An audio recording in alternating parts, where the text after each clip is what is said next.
বাংলাদেশ জাতীয়তাবাদী ছাত্র দলের কেন্দ্রীয় সংসদ কর্তৃক অনুমোদিত হাজী মোহাম্মদ দানেশ বিজ্ঞান ও প্রযুক্তি বিশ্ববিদ্যালয় বা হাবিপ্রবি শাখা ছাত্র দলের নবগঠিত আংশিক কমিটিকে ফুলেল শুভেচ্ছা ও অভিনন্দন জানিয়েছে বিশ্ববিদ্যালয়টির জাতীয়তাবাদী কর্মচারী পরিষদ। সংগঠনটির নেতৃবৃন্দ জানিয়েছেন যে কেন্দ্রীয় ছাত্র সংসদের সিদ্ধান্ত অনুযায়ী আগামী ৩০ দিনের মধ্যেই হাবিপ্রবি শাখা ছাত্র দলের একটি পূর্ণাঙ্গ কমিটি গঠন করা হবে।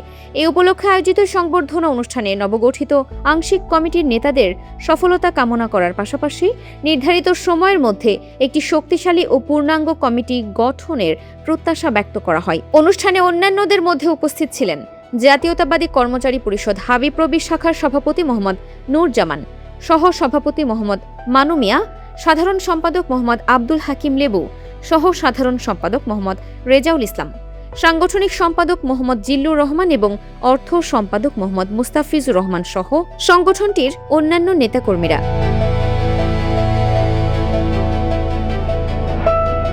ফারহানা নিজাম, দিনাজপুর টিভি।